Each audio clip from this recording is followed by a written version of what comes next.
Lorsque nous nous tournons vers l'islam et nous examinons l'histoire de la création et l'incident qui s'est produit tout au début,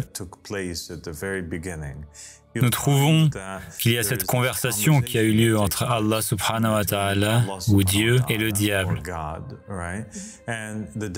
Et Dieu décide de désigner Adam comme son successeur, son représentant, son calife sur la terre. Il ordonne et exige des anges qu'ils se prosternent devant Adam dès qu'il insuffle en Adam une partie de son esprit. Iblis, Satan, le diable, Lucifer, refuse de se prosterner. Alors Dieu lui pose la question la plus importante, qui est « Pourquoi ne t'es-tu pas prosterné ? Étais-tu orgueilleux ou faisais-tu partie des Alin ? Faisais-tu partie des El Elyon ou des Elohim? Es-tu de ceux qui sont les plus élevés? »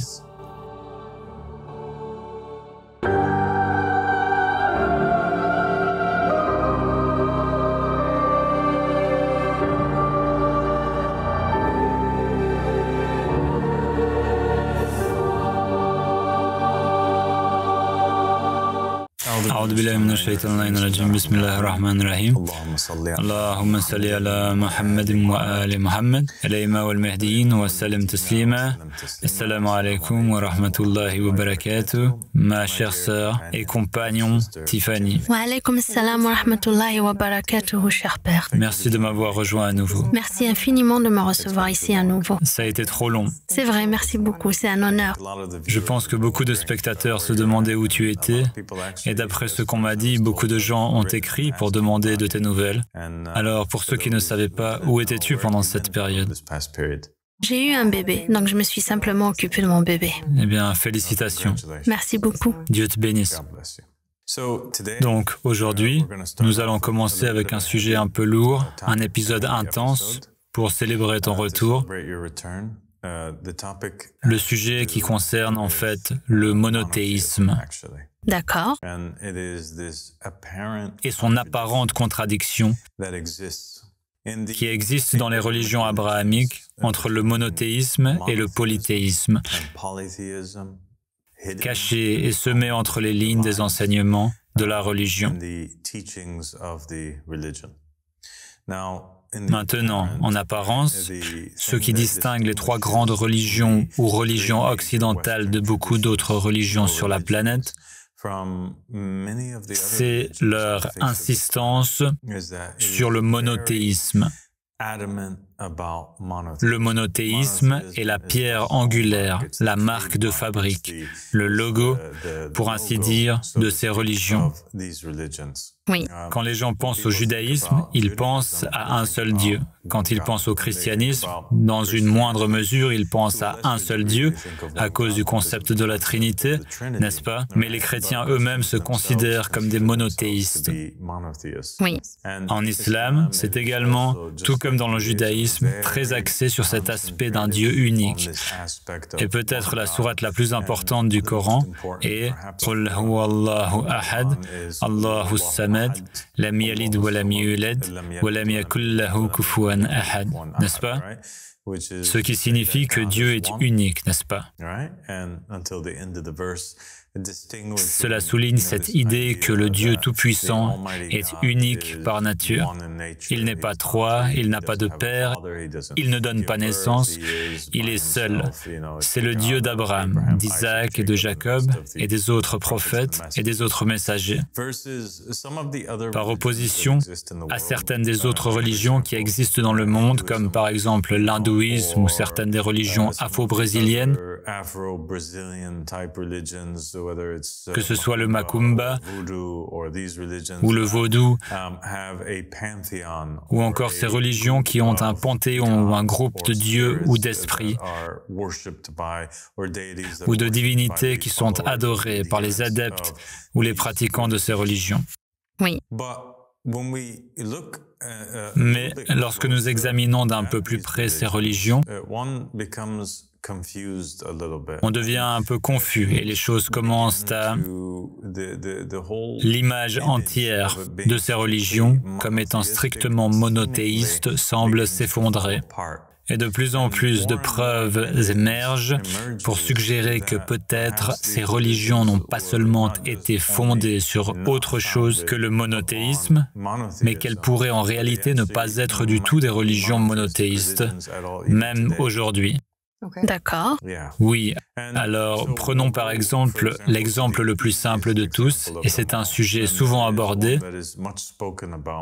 Il s'agit du concept de l'existence de ce mot mentionné plus de 2000 fois dans la Bible, qui est le mot Elohim. Elohim est un mot hébreu et il s'agit essentiellement d'un mot pluriel. Ce n'est pas un mot singulier. Et lorsqu'ils le traduisent dans la Bible, ils le traduisent presque toujours par Dieu. Mais le mot lui-même est un mot pluriel. Et les savants religieux, lorsqu'ils examinent l'origine du mot, découvrent que c'est un mot qui signifie « les enfants de El », n'est-ce pas?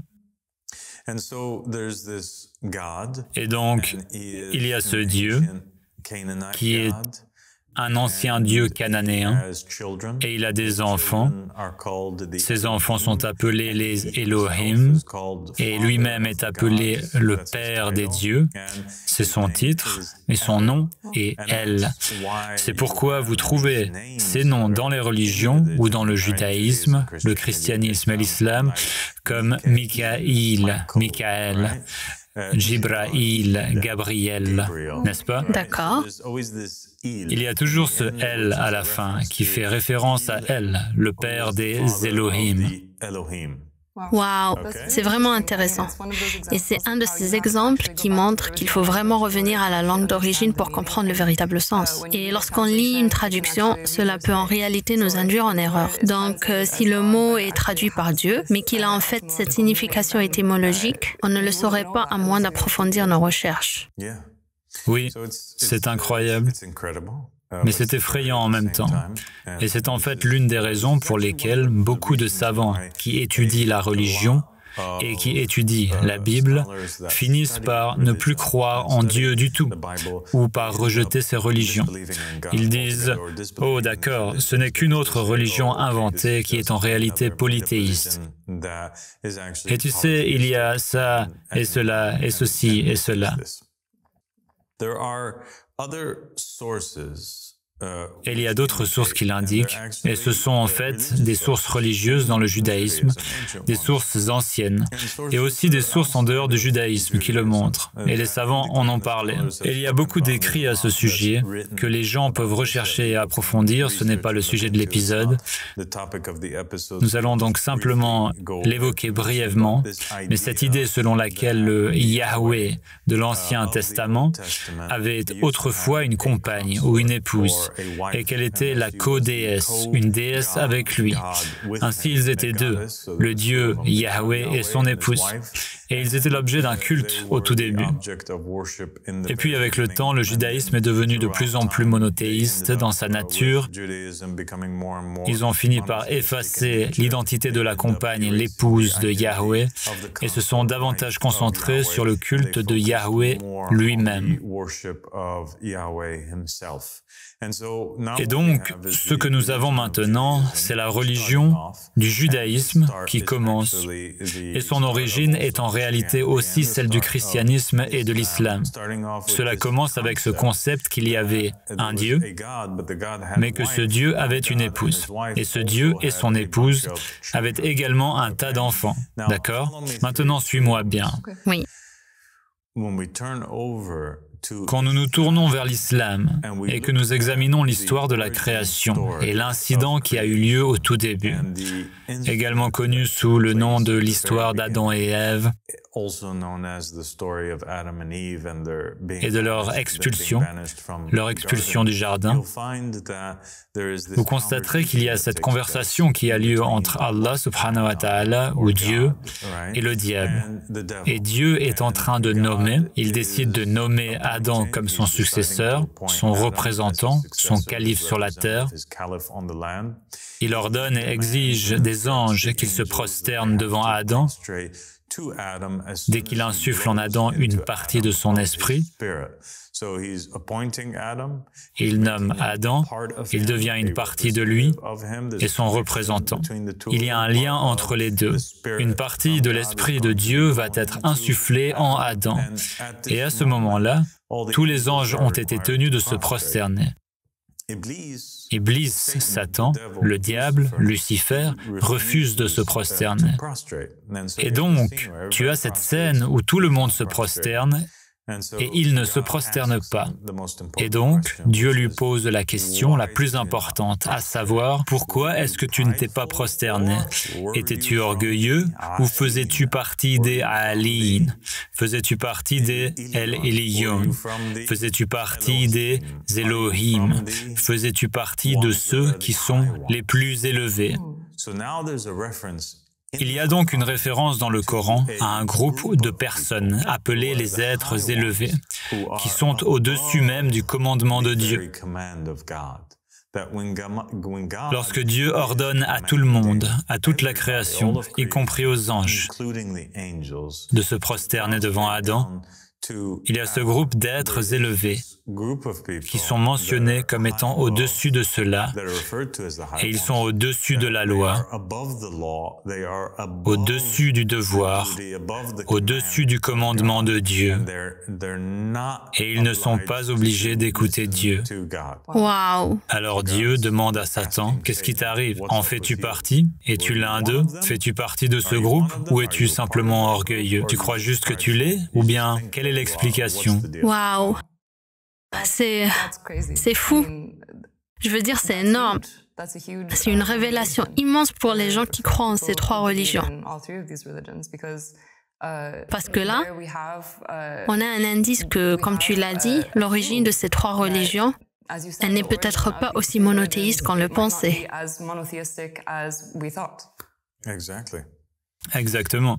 Ensuite, tu as ce thème, Tiffany, qui revient de manière récurrente dans la Bible et dans le Coran, où Dieu se réfère à lui-même au pluriel. Oui, j'ai remarqué ça. N'avons-nous pas fait descendre la pluie? N'avons-nous pas créé? N'est-ce pas nous qui faisons cela? N'est-ce pas nous qui étendons la terre? Ne sommes-nous pas ceux qui apportons la mort? Nous sommes ceux qui apportent la vie. Nous faisons pousser les choses, nous faisons faner et mourir les choses, etc. C'est donc toujours nous. Et quand tu demandes aux religieux pourquoi Dieu se réfère à lui-même au pluriel, ils diront généralement que c'est à cause de la grandeur de Dieu, que Dieu est tellement grand qu'il tente à se référer à lui-même au pluriel. Mais je ne sais pas si c'est une réponse vraiment acceptable, quand on sait tout ce qu'on sait et tout ce qu'on vient de souligner.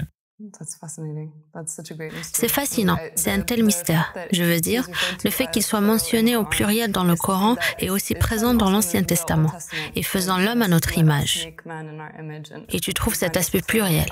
Et je me suis toujours demandé pourquoi. Pourquoi c'est toujours nous? De quoi parlons-nous vraiment ici? Donc ensuite, on se tourne vers les narrations de Mohammed et de la famille de Mohammed. Et nous examinons vraiment leurs paroles, leurs récits, leurs supplications, pour essayer de comprendre et de voir ce qu'il en est. Est-ce qu'on peut trouver un sens à tout cela?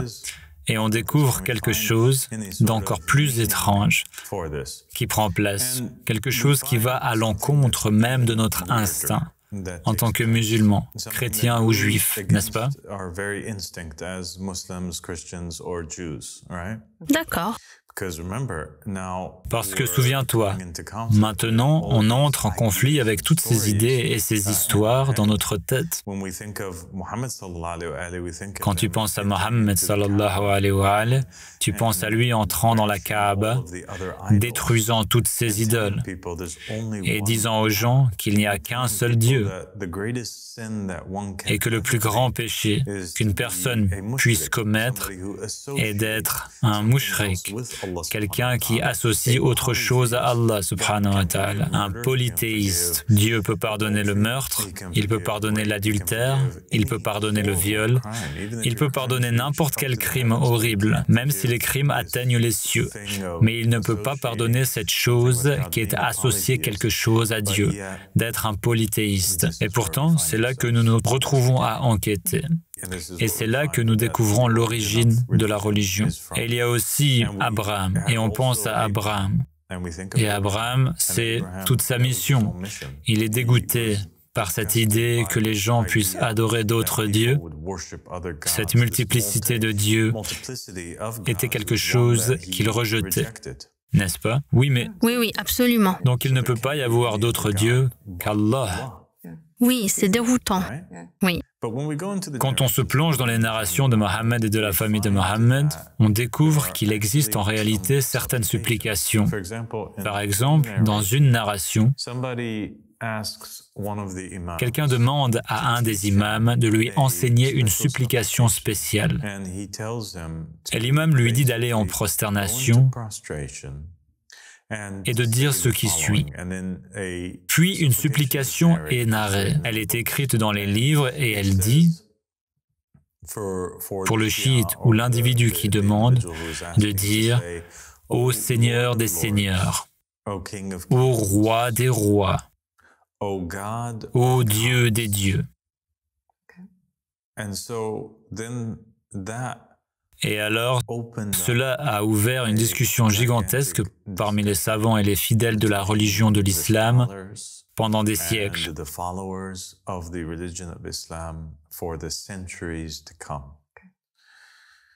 Certains savants disaient, qu'est-ce que cela signifie?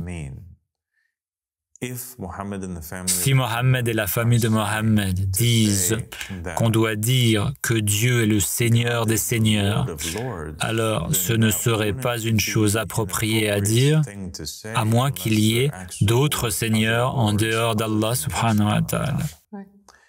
Il doit y avoir d'autres rois en dehors d'Allah subhanahu wa ta'ala. Il doit y avoir d'autres dieux aussi en dehors d'Allah subhanahu wa ta'ala.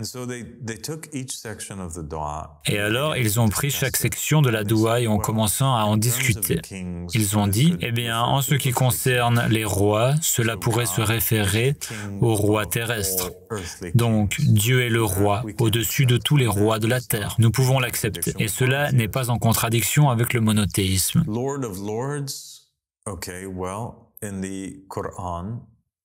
Seigneur des seigneurs, d'accord. Eh bien, dans le Coran, Joseph se réfère au pharaon qu'il a élevé, le père d'Akhenaton, comme étant son seigneur. Il a dit, « Mon Seigneur a été bon avec moi. » D'accord? Oui.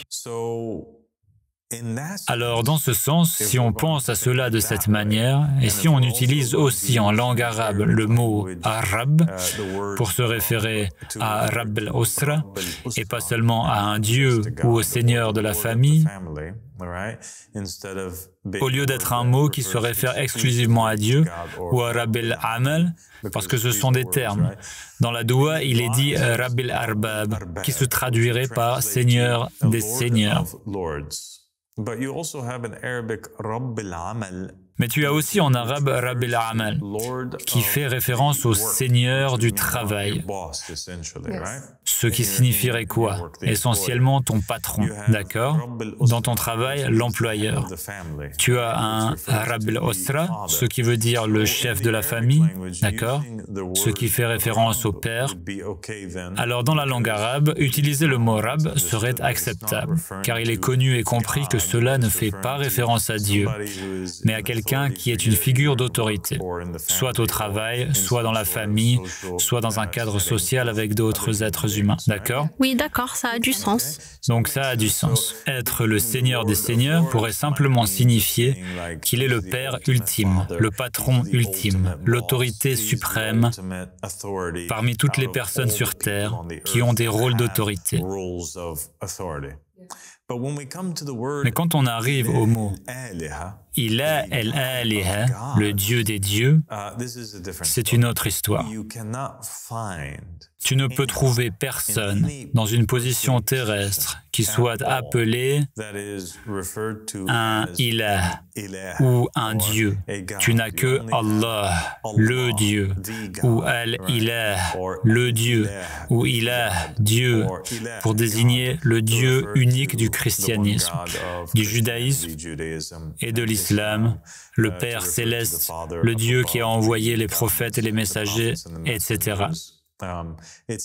Mais dans cette supplication, il est dit que nous devrions dire le Dieu des dieux. Alors, qui sont ces dieux qui auraient au-dessus d'eux un Dieu supérieur ou un être supérieur? Voilà le grand mystère. Je veux dire, c'est une question énorme. Et cette supplication est très déconcertante, si on y réfléchit, parce qu'elle remet en question tous ces systèmes de croyances. Oui, j'aimerais bien connaître la réponse. Oui, cela remet en question tous ces systèmes de croyances. Et c'est vraiment problématique, surtout quand la religion de l'islam, d'un côté, a été tellement offensée et a insisté pour retirer le titre de Dieu à quelqu'un comme Jésus-Christ. Alors, qui pourraient être ces dieux? Il faut comprendre que dans la religion de l'islam, particulièrement dans l'islam chiite, laissons de côté l'islam sunnite pour un moment, parce que l'islam sunnite n'est pas comme l'islam chiite. Dans l'islam chiite, c'est un peu plus comme le catholicisme que comme la foi protestante. Il y a des saints, des intermédiaires, il y a des êtres qui ont atteint des stations élevées et qui servent de porte entre nous et le Dieu ultime. Ils ont un pouvoir et une autorité divine, et nous, les êtres qui sont à la station la plus élevée dans l'islam chiite, qui ont la wilaya takwiniyya, ou l'autorité sur l'univers selon les traditions, ont une connaissance supérieure. Ils ont la capacité de dire à une chose « soit » et elle est. Ils ont ce genre de contrôle ultime. Ce sont Mohammed et la famille de Mohammed, spécifiquement les Ahl al-Kissa, ou les gens du manteau. Ou les gens du manteau et les 9 individus qui viennent après l'imam al-Hussein alayhi salam, qui forment les 14 infaillibles au total, à savoir Mohammed, Fatima et les 12 imams. D'accord? Oui. Ces individus ont spécifiquement déclaré dans les narrations des Ahl al-Bayt alayhi salam, dites de nous tout ce que vous voulez dire, mais considérez-nous comme des créatures, comme des créations. Ne dépassez pas les limites dans vos discours à notre sujet. Et ces individus spécifiques sont mentionnés dans les narrations comme étant les êtres les plus proches d'Allah subhanahu wa ta'ala. Il n'y a personne d'autre qui pourrait être qualifié de Dieu sauf eux, n'est-ce pas? Car personne n'est plus élevé qu'eux, à part Dieu lui-même, à part le seul et unique Dieu. Cela est très clair dans les narrations. Par exemple, il y a une narration où le prophète Mohammed sallallahu alayhi wa alayhi dit à l'imam Ali, « Personne ne connaît Dieu sauf moi et toi, Ali. » Et personne ne me connaît, sauf toi et Dieu. Et personne ne te connaît, sauf moi et Dieu. Et donc, on a essentiellement limité ces individus comme candidats pour être qualifiés de Dieu. D'accord. Nous sommes donc allés explorer d'autres textes mystiques de l'islam et nous avons trouvé quelque chose d'assez intéressant. Nous avons trouvé le livre al-Kitab, qui est un texte très gnostique, d'origine ismaélite, bien que non limité à la secte ismaélite, et il contient une série de conversations mystiques qui ont lieu entre le 5e imam, l'imam Mohammed al-Baqir alayhi salam, al-Baqir, qui est le révélateur de la connaissance, et il était le 5e des 12 imams, et entre l'un de ses plus proches compagnons, et c'était Jabir al-Jufi.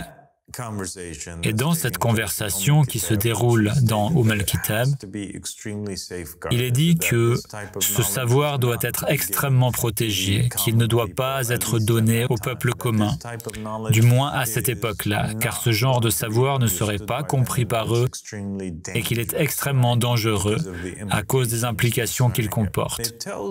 Il raconte l'histoire de comment, au début de la création, il y avait ce roi supérieur, ce haut roi. Il est appelé le haut roi. Rappelez-vous, tout comme elle, ou il, qui était le père des dieux, n'est-ce pas? Ou le roi des rois, ou le seigneur des seigneurs. Tu as ce personnage dans le livre qui est appelé le roi suprême, qui est appelé le haut roi. Il est spécifiquement référencé comme cela. Mais il n'est pas appelé Allah. En fait, dans le manuscrit, il est expliqué que le mot Allah, le Dieu, fait référence à quelqu'un d'autre que le haut roi. Wow. Que le mot Allah fait en réalité référence à 5 individus. Ce sont ces 5 premières lumières créées à l'image du roi suprême et créées par le roi suprême, où ce sont ses descendants, et ce sont Mohammed, Ali, Fatima, Al-Hassan et Al-Hussein. D'accord, les gens du manteau. Les gens du manteau. Ce sont ceux qui sont appelés Allah ou le Dieu. Et ce n'est pas, le Dieu ne fait pas référence au roi suprême. Le roi suprême est cette puissance qui est même au-dessus d'eux. C'est époustouflant. Oui, c'est époustouflant. Je dois juste prendre un moment pour digérer cela. Nous avons le roi suprême, et puis nous avons Allah, qui est en fait une copie en 5 parties du roi suprême. Et c'est vraiment quelque chose de vraiment incroyable. Alors il continue en expliquant qu'il y avait un ange appelé Azazil. Et Azazil existait à ce moment-là, et il a été mis à l'épreuve. Et le roi suprême est celui qui s'adresse à Azazel, selon cette narration, et lui dit qu'il a décidé de nommer quelqu'un sur la terre. Il va faire de lui un calife sur la terre. Comme dans la narration coranique. Tout comme le dit le Coran. Et le haut roi dit à Azazel de se prosterner devant Adam. Il refuse de se prosterner devant Adam, et puis on lui demande « Pourquoi ne t'es-tu pas prosterné ?»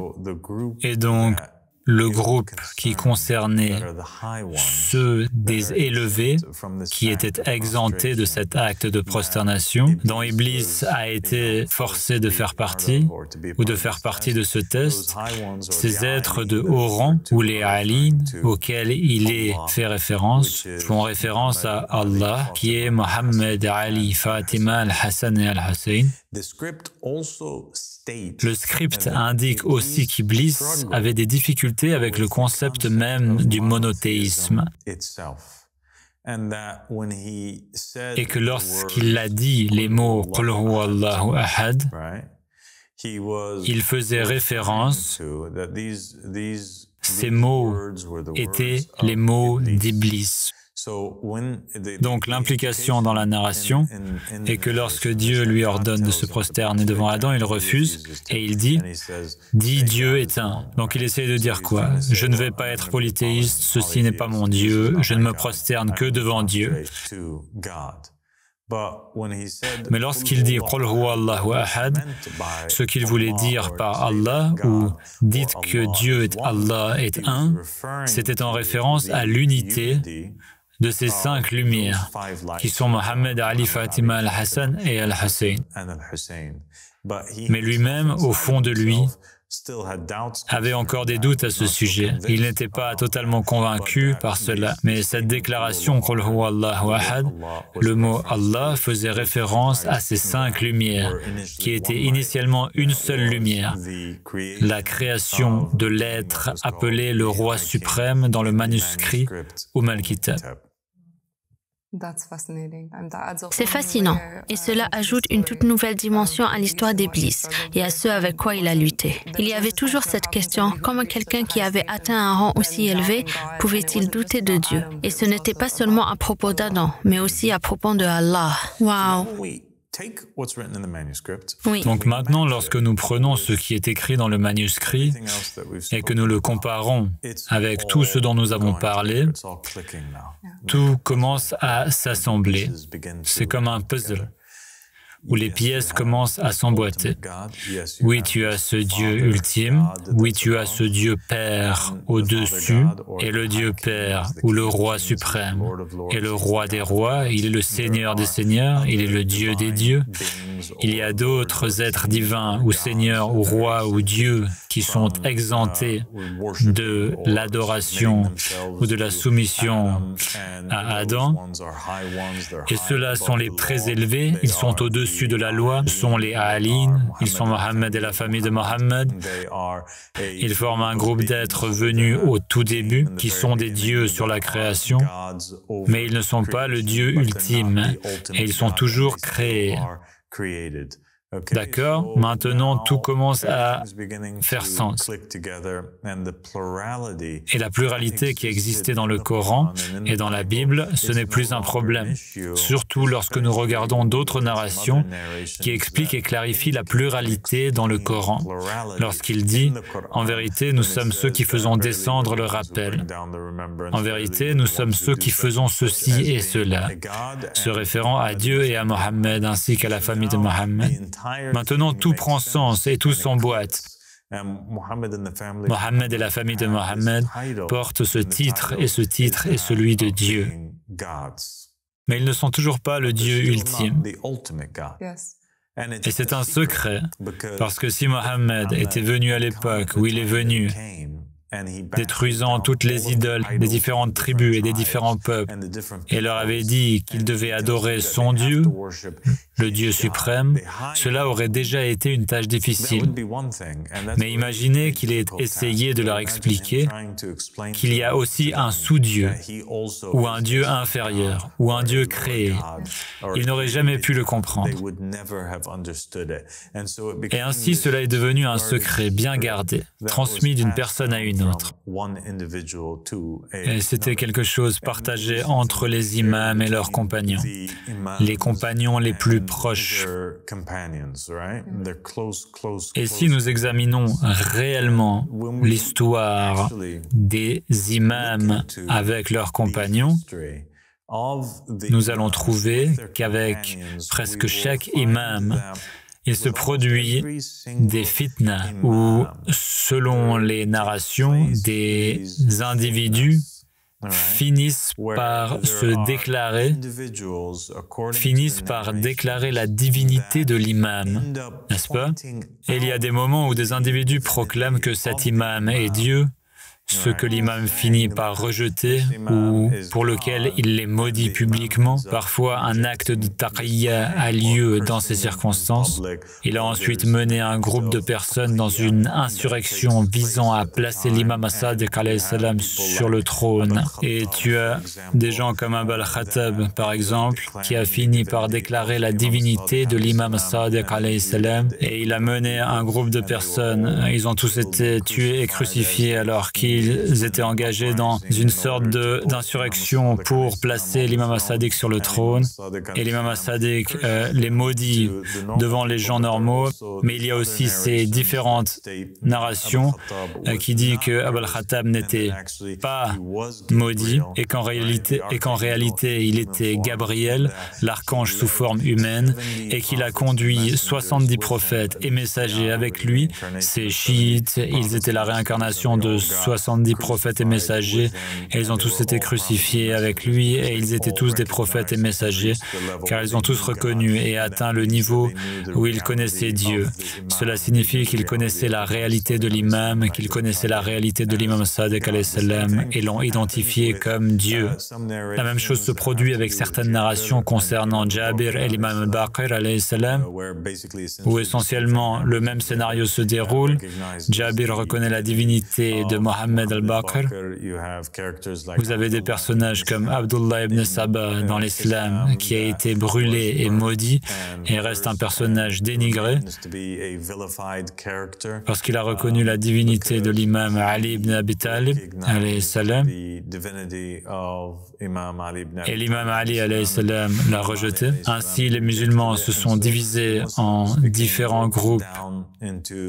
Un groupe de musulmans a fini par être ce qu'ils ont appelé roulati ou exagérateurs. Ce sont des personnes qui ont commencé à adorer les imams exactement comme les chrétiens adorent Jésus, identifiant cet imam, en particulier l'imam Ali alayhi salam, comme étant le Dieu suprême. Selon eux, les autres imams ne sont que d'autres incarnations de l'imam Ali alayhi salam. Ils le vénèrent et soutiennent que l'adoration de l'imam Ali alayhi salam est l'objectif final, affirmant qu'il est impossible de mettre fin au cycle de réincarnation sur Terre tant qu'on ne l'a pas reconnu comme tel. Vous avez d'autres musulmans qui affirment que cela constitue du shirk, totalement contraire à l'islam et à tout ce qu'a enseigné le prophète Mohammed, sallallahu alayhi wa alayhi, que selon certaines narrations, le prophète Mohammed, sallallahu alayhi wa alayhi, aurait déclaré « Je vous parlerai des traits de l'imam Ali, alayhi salam, si je n'avais pas peur que vous l'adoriez. » Il craignait que les gens finissent par vénérer l'imam Ali, alayhi salam, comme ils ont vénéré Jésus, entraînant ainsi les musulmans une fois de plus dans le polythéisme et l'égarement. Il y a donc cette confusion qui se produit entre les roulettes ou les exagérateurs et les muqassirin.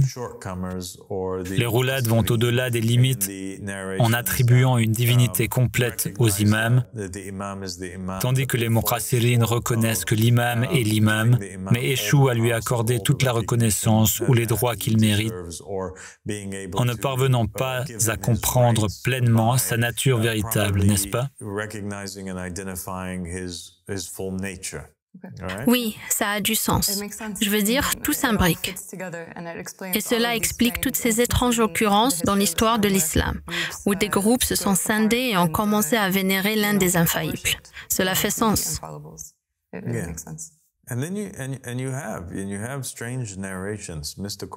Et ensuite, vous avez des récits étranges, mystiques, qui apparaissent dans des manuscrits. Et souvent, enfin, pas si souvent, car ces manuscrits sont très difficiles à trouver pour l'instant encore. Beaucoup d'entre eux n'ont toujours pas été traduits dans d'autres langues, mais ils existent. Et certains de ces manuscrits sont très précieusement gardés. Ils sont encore jalousement protégés par des groupes de personnes asiatiques ou des chiites vivant dans certains pays qui ne prennent pas vraiment ces livres pour les imprimer.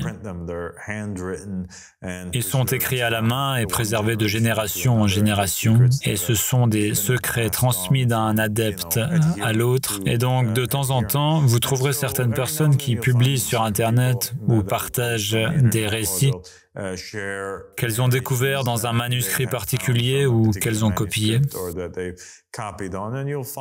Parmi ces récits, on peut trouver par exemple le récit de Jabir al-Jafi. Et il est dit qu'un jour, alors qu'il marchait, Jabir al-Jufi vit un homme. Cet homme ressemblait à un bédouin arabe qui se tenait à distance. Et il était près de la tombe de l'imam al-Hussein alayhi salam. Tout à coup, alors qu'il le regardait, une comète passa dans le ciel. Et l'implication de ce récit est que la comète l'emporta avec elle. Et alors, Jabir trouva cette scène assez troublante. Il n'avait jamais vu quelque chose de pareil. Il retourna donc auprès de l'imam al-Baqir alayhi salam et lui demanda qui était cet individu. Et l'imam répondit que cet individu il était le Dieu du 8e univers et il était venu ici pour visiter Al-Hussein alayhi salam, ou pour visiter la tombe de l'imam Al-Hussein alayhi salam. Cette narration ouvre une toute autre dimension, pour ainsi dire. Vous avez maintenant ce concept comme quoi il existe d'autres dieux, même en dehors de Mohammed et de la famille de Mohammed, et que le mot Dieu est associé à l'idée d'avoir son propre univers qu'il contrôle. Parce que ici, tu trouves un Dieu qui visitait l'imam al-Hussein dans cet univers dans lequel ils étaient, mais il venait en réalité du 8e univers, vers cet univers, pour faire une ziyara. Donc en fait, il est en dessous du Dieu ou du Dieu de notre univers qui est Mohammed et la famille de Mohammed, et il venait pour montrer son respect, mais aussi il est le Dieu qui est adoré et il est en charge de son propre univers. Je veux dire, c'est vraiment choquant. C'est vraiment choquant. Oui, c'est vraiment choquant. Mais ça commence aussi à avoir du sens. Quand tu creuses et regardes les narrations, tu trouves qu'il y a des narrations qui disent que les dieux qui étaient adorés, par exemple dans le Coran, par le peuple de Noé, Yaouk et cela, et d'autres narrations qui disent que Allat et la Uzza et ces dieux païens pré-islamiques, ils affirment que ces idoles, bien que ce soient des idoles, et bien que les idoles que les gens adorent soient dénuées de pouvoir, et bien que l'acte d'adorer ces idoles faites de bois, de pierre ou parfois même de dattes soit un acte flagrant de polythéisme, n'est-ce pas, qui mènerait la personne en enfer, mais l'origine de ces dieux, selon les narrations, provient de véritables individus qui ont existé à l'époque de Noé ou avant le prophète Mohammed sallallahu alayhi wa sallam, et qu'ils étaient des individus vertueux, de bons compagnons, qui ont fait du bien à leur peuple. Et après la mort du prophète, ils étaient considérés comme des saints, pour ainsi dire. Certains d'entre eux ont même accompli des miracles. Et puis après leur mort, les gens voulaient leur rendre hommage. Ils ont donc fabriqué ces statues en leur mémoire afin que les gens se souviennent d'eux. Puis après plusieurs générations, les gens ont continué à visiter ces statues pour leur rendre hommage. Les récits autour de ces individus ont été embellis à tel point qu'ils ont été élevés au rang de dieux. Ils ont commencé à être adorés comme des dieux, soit à part, soit en association à un rang égal à celui du Dieu ou du roi suprême, le Dieu des dieux ou le roi des rois. Et cela est important. Pourquoi? Parce que cela signifie que ces dieux, ils ont une origine. Donc Odin aurait été un homme juste, un prophète, n'est-ce pas? Il n'était pas simplement un dieu nordique. La même chose avec Thor. Vous trouverez cela également avec Osiris. Les narrations l'identifient. De nombreux érudits identifient Osiris avec le Idris de l'islam ou Enoch, n'est-ce pas? Et cela est pareil pour Zeus ou l'un de ces dieux qui existaient alors que leur origine était en fait qu'ils étaient des prophètes ou des messagers ou des saints inconnus, des individus qui étaient proches de Dieu ou qui étaient des hujjas ou des preuves de Dieu sur leur peuple. Et puis plus tard, les gens ont commencé à les élever au rang de Dieu ultime. Oui. Alors, ils auraient pu être élevés au rang de Dieu ultime, ou peut-être que quelque chose d'autre s'est produit. C'est la proposition ou l'hypothèse implicite, ou encore la théorie qui est dissimulée entre les lignes et qui exige que quelqu'un prenne le temps de vraiment réfléchir et de méditer là-dessus. Parce que tu as ces narrations qui disent, par exemple, c'est une narration, que Dieu dit « Obéis-moi ». Il dit à son serviteur « Mon serviteur, obéis-moi et tu seras comme moi. Je dis à une chose, sois, et elle est. Je te ferai dire à une chose, sois, et elle sera. » Une autre narration dit que Dieu dit à son serviteur « Aime-moi. Aime-moi et je te rendrai comme moi. » Et il n'y a rien qui est comme moi. Eh bien, c'est étrange, parce que tout ce qui est créé a une ressemblance, n'est-ce pas? Tout ce qui est une créature a une ressemblance.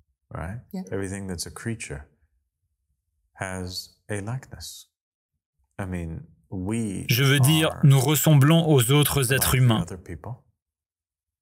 Les animaux ressemblent à d'autres animaux. Les êtres humains ressemblent aux animaux dans le sens où ils mangent, ils boivent, ils ont des corps, des mains, comme les singes ou autres. Donc, tout est semblable à quelque chose. La seule chose qui dépasse cette notion de ressemblance, c'est un Dieu, d'accord? C'est Dieu. Dieu est au-dessus de tous ces sujets, de toutes ces créatures. Dieu est au-dessus de tout l'univers, de la création. Alors, oui, alors peut-être que ce qui est voulu dans cette narration, je veux dire, c'est le seul sens apparent de celle-ci, c'est que Dieu dit « Aime-moi, obéis-moi, et je te rendrai comme moi. Si tu m'obéis, et si tu m'aimes suffisamment pour que tu suives mes pas, un jour je te prendrai et je te donnerai ton propre univers, et tu seras le Dieu de cet univers. Tu seras comme moi. Tu diras à une chose, sois, et elle sera. » Waouh, oh mon Dieu. Waouh, je veux dire, c'est un sens de cette narration qui ne m'aurait jamais traversé l'esprit. Alors, que se passe-t-il maintenant? Maintenant, tu as quoi? Tu as le cheminement du chercheur, de l'étudiant, du disciple, du croyant, du Shia, qui part d'un point où il doit trouver son Seigneur, reconnaître son Seigneur, imiter son Seigneur et être un bon serviteur pour son Seigneur. Tout cela parce que son Seigneur veut, à un moment donné, le libérer et le rendre comme lui, et lui accorder en tant qu'adulte maintenant un être spirituel pleinement développé. La prochaine étape, la prochaine chose qu'il lui donnera, c'est ce qu'il s'est donné à lui-même, la royauté, l'autorité, la seigneurie, la divinité sur un univers particulier, un univers qui est probablement de sa propre conception et de sa propre création. C'est pourquoi nous avons des narrations, et même l'imam Ahmed al-Hassan alayhi salam a parlé du fait que Mohammed et la famille de Mohammed ont des mondes qui existent sur lesquels ils sont, où certains des prophètes et messagers sont des dirigeants, ou des univers, ou des mondes, ou des planètes qu'ils ont créés, ou des créatures, ou des créations qu'ils ont façonnées. J'ai mentionné une partie de cela dans le livre Le but du sage. Les gens peuvent le lire. Et oui, c'est un secret intéressant qui est caché là-dedans. Et finalement, comme l'imam Ahmed al-Hassan alayhi salam l'a enseigné dans le livre du monothéisme, et comme il me l'a dit directement, il a dit que ce qu'il faut pour comprendre, c'est que tous les Ahl al-Bayt alayhim salam, que ce soit Mohammed, Ali, Fatima, Al-Hassan, Al-Hussein, que ce soit le Dieu du 8e univers ou quelqu'un qui a atteint le rang de divinité, comme cela est expliqué dans le livre du monothéisme écrit par l'imam Ahmed al-Hassan alayhi salam, tous ces individus ont malgré tout un Dieu au-dessus d'eux. Ils ont encore un Créateur au-dessus d'eux. Et au bout du compte, même s'il existe de nombreux soi-disant dieux, en réalité, il n'y a qu'un seul vrai Dieu. le roi suprême, le Dieu ultime, celui qui est désigné comme Huwa, celui qui est désigné comme lui, celui que personne ne connaît. Et il n'y a rien qui lui ressemble. Un Allah subhanahu wa ta'ala créé, ou un représentant parfait, ou un reflet parfait de lui dans le monde de la création, a été manifesté pour qu'il puisse être connu par procuration.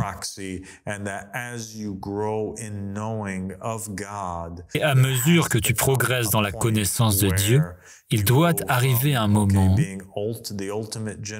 où tu passes à être la personne ultime en générosité, la personne ultime en bienveillance, à être le créateur ultime, celui qui voit et entend parfaitement.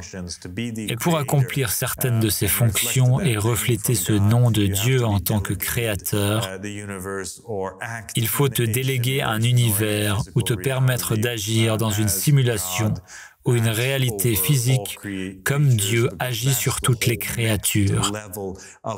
Parce que voilà le prochain niveau de compréhension et de rapprochement avec Dieu, et c'est d'apprendre à connaître comment il est. Parce que là, tu remplis réellement le rôle de Dieu parmi les créatures, et tu es capable de comprendre sa sagesse encore plus profondément et de te rapprocher de lui plus qu'auparavant. C'est fascinant. Je pense que ce sujet est tellement profond. Et je comprends vraiment pourquoi le monothéisme a été simplifié encore et encore au fil du temps. Parce qu'en réalité, c'est un sujet immense.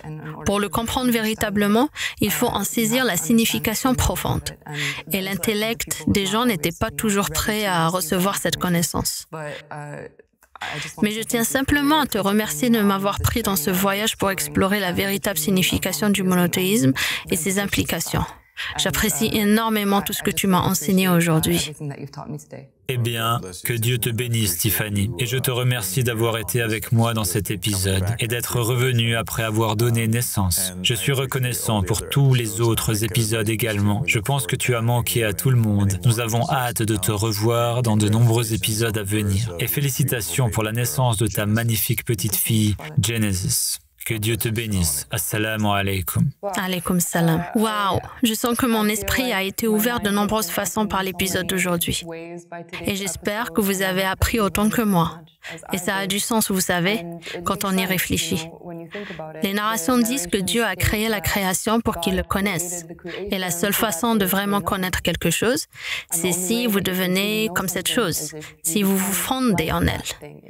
Il y a de nombreux exemples. Je veux dire, un exemple pratique auquel on peut penser est celui d'un enfant. Un enfant ne peut pas comprendre ses parents avant de devenir lui-même parent, puis de marcher dans leurs pas. Et c'est là qu'il peut vraiment comprendre. Et il n'en va pas différemment de Dieu. Il y a tellement de réflexions à tirer de l'épisode d'aujourd'hui.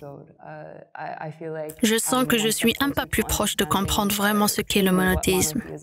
Et j'espère que vous continuerez à nous rejoindre dans ce voyage sur cette chaîne et à apprendre avec nous.